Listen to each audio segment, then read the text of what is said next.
بسم اللہ نبی سے پیار نہ کریں تو کس سے پیار کریں؟ کون وفادار ہے؟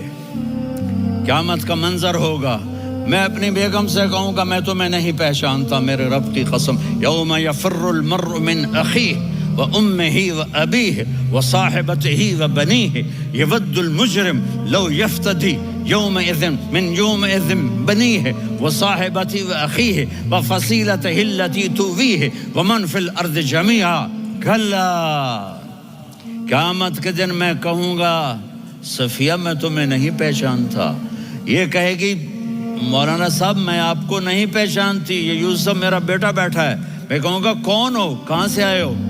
یہ کہے گا ابا آپ کون ہو، کہاں سے آئے ہو؟ بھائی بھائی کو نہیں پہچانے گا۔ ماں اور اولاد کا کتنا گہرا رشتہ ہوتا ہے، ماں کہے گی میں نے تمہیں جنا ہی نہیں ہے، اور جب جہنم میں ایک چیخ مارے گی تو سارے انسان اور فرشتے اور انبیاء ایسے گریں گے اور سب نفسی نفسی، آدم علیہ السلام نفسی نفسی، نوح علیہ السلام نفسی نفسی، ابراہیم علیہ السلام نفسی نفسی، اسماعیل، اسحاق، یعقوب، یوسف، یونس، عیسیٰ، موسیٰ، یوشع، لوط، شعیب، صالح، ہود، سارے انبیاء نفسی نفسی نفسی نفسی، میری جان بچا میری جان بچا۔ ایک طرف سے ایک آواز آئے گی، ایک آواز آئے گی، امتی امتی، واہ یا رسول اللہ ہم آپ پہ قربان جائیں۔ جس دن ماں نہیں پوچھ رہی، نبی نہیں پوچھ رہے، بیٹا نہیں پوچھ رہا، بھائی نہیں پوچھ رہا، یا رب امتی امتی، یا رب امتی امتی، یا اللہ میری امت، یا اللہ میری امت، یا اللہ میری امت، تو نظریں طواف کرے گی، یہ آواز کہاں سے آ رہی ہے؟ یہ کون بول رہا ہے؟ سب سے الگ کون ہے جو امتی امتی کہہ رہا ہے؟ جب نظریں آواز کی طرف چلتے چلتے چلتے چلتے پہنچیں گی تو وہاں میرے آپ کے جھولی پھیلا کے کھڑے، یا میری امت کو، یا اللہ میری امت کو۔ کون سی امت جو ساری زندگی شرابیں بیچتے رہے، جوئے کھیلتے رہے، زنا کرتے رہے، سود کھاتے رہے، جھوٹ بولتے، چوریاں کرتے رہے، ڈاکے مارتے، میرا نبی کہہ رہا ہے میری امت کو بچا لے، میری امت کو بچا۔ تو اس سے پیار نہ کرے تو اور کس سے کرے؟ موت پہ رشتے ٹوٹ جاتے، میرے نبی نے اس دن بھی اپنے رشتے کو نہیں توڑا۔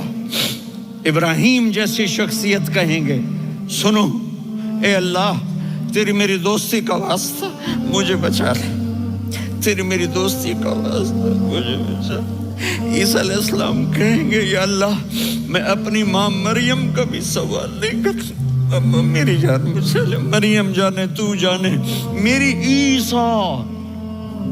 5 بڑے رسول ہیں، نوح، ابراہیم، موسیٰ، عیسیٰ، محمد صلی اللہ علیہ الصلوات والتسلیمات۔ عیسیٰ علیہ السلام کہیں گے یا اللہ میں اپنی ماں مریم کا بھی سوال نہیں کرتا، میری جان بچا۔ اور میرا نبی کہے گا یا اللہ میری امت کو بچا لے۔ کون سی امت جنہوں نے ساری زندگی اس کا مذاق اڑایا؟ میرا نبی کہتا دفع ہو جاؤ، دور ہو جاؤ میری نظروں سے، تم نے میری نسل کو قتل کیا، تم نے میرے گھرانے کو اجاڑ دیا۔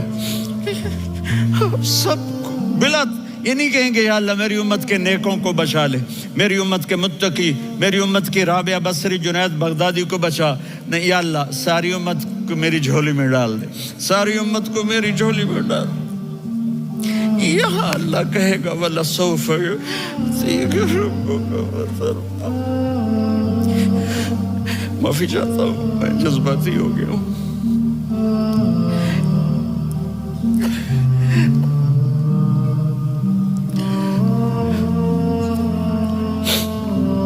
میرے بھائی بہنوں، میرے بچوں، تھوڑی سی زندگی ملی ہے، تھوڑی سی زندگی ملی ہے، اپنے حبیب کی زندگی کو اپنا لو۔ میں تھوڑے تھوڑے اشارے کر کے بتا دیتا ہوں۔ جب آپ بیٹے ہیں تو آپ کہہ رہے ہیں کاش میرے ماں باپ زندہ ہوتے، میں ان کی خدمت کرتا۔ پھر فرمایا اور نہیں تو میری ماں تو ہوتی، چونکہ ماں کو دیکھا ہے نا، باپ کو دیکھا نہیں ہے، تو فرمایا کاش میری ماں زندہ ہوتی اور میں عشاء کی نماز کے لیے مصلی پہ کھڑے ہو کے الحمدللہ رب العالمین پڑھ رہا ہوتا، اور ادھر سے میری ماں مجھے بلاتی محمد، تو میں نماز توڑ کے کہتا جی اماں جان میں آ رہا ہوں، نماز پھر پڑھا دوں گا۔ اپنے والدین کی عزت کرو۔ یہاں کا بڑھاپا بڑا خوفناک ہے کہ اولادیں چھوڑ جاتی ہیں اور ماں باپ ٹوائلٹ جانے سے بھی عاجز ہوتے ہیں۔ اپنی ماں کی دعا لو، اپنے باپ کی دعا لو۔ میرے نبی نے فرمایا عمر میرے بعد ایک آدمی آئے گا، اس کا نام ہوگا اویس، اور وہ قرن کی شاخ سے ہوگا۔ ہو گیا ٹائم؟ اچھا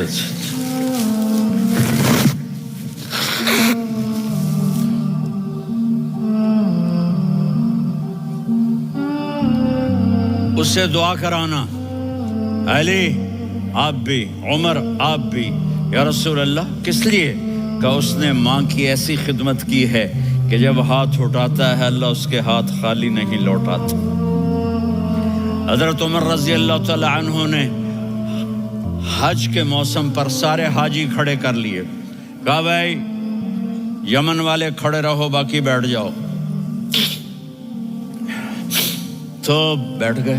پھر فرمایا کہ یمن والے بیٹھ جاؤ، قرن والے کھڑے رہ جاؤ، تو ایک آدمی کھڑا رہا، کہا تم قرنی ہو؟ کہا جی ہاں۔ اویس کو جانتے ہو؟ جی میرے بھائی کا بیٹا ہے لیکن تھوڑا پاگل سا ہے، آپ کیوں پوچھ رہے ہیں؟ حضرت عمر نے فرمایا وہ نہیں، تو پاگل ہے۔ کدھر ہے؟ کہا جی اونٹ چرانے گیا ہے ادھر عرفات کی طرف۔ تو آپ نے حضرت علی کو ساتھ لیا اور دوڑ لگائی سواری پر، دیکھا تو اویس کرنی ایک کیکر کے نیچے نماز پڑھ رہے تھے اور اونٹ چر رہے تھے۔ تو جب انہوں نے دیکھا کہ دو آدمی آ کے بیٹھ گئے تو انہوں نے نماز شارٹ کٹ کر دی۔ تو حضرت عمر نے پوچھا کون ہو بھائی؟ کہا جی میں مزدور ہوں۔ کہا تیرا نام کیا ہے؟ کہا جی اللہ کا بندہ۔ کہا رے بھائی تیری ماں نے تیرا نام کیا رکھا ہے؟ اس نے تو نہ حضرت عمر کو دیکھا تھا نہ علی کو۔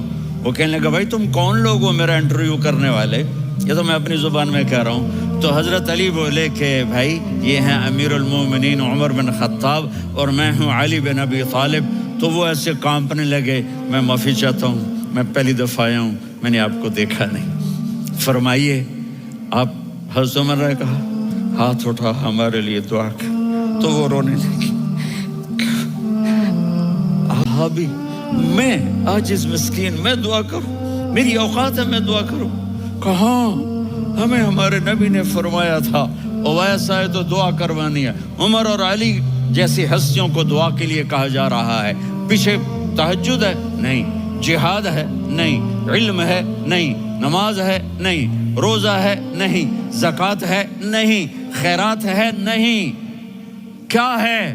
ماں کی خدمت، ماں کی خدمت، ماں کی خدمت۔ میرے نبی نے فرمایا لوگ جنت میں چلیں گے، اویس چلے گا، جب گیٹ پر پہنچے گا تو اللہ کہیں گے اویس کو پیچھے ہٹا دو، باقی اندر چلے جاؤ۔ تو اویس کرنے ڈر جائیں گے کہ یا اللہ جنت کے دروازے پر مجھے پیچھے ہٹا دیا، تو اللہ کہیں گے پیچھے دیکھو، ویسے پیچھے مڑ کے دیکھیں گے تو لوگوں کا مجمع ہوگا جو جہنم میں جا رہے ہوں گے، ایمان والے، گنہگار مسلمان۔ تو میرا اللہ کہے گا اویس اپنی انگلی کو پھیرتا جا، جس پر تیری انگلی پڑے گی تیری تو فیل سب کو جنت میں ڈال دوں گا۔ یہ ماں ہے، صرف ڈالر ہی سب کچھ نہیں ہے، یہ ماں ہے۔ میرے نبی نے فرمایا تیرا باپ تیری جنت کا سب سے بڑا دروازہ ہے، اگر تو نے باپ کو ناراض کر کے موت پائی تو تیرے لیے جنت کا دروازہ کھل نہ سکے گا۔ یہ باپ کا مقام ہے۔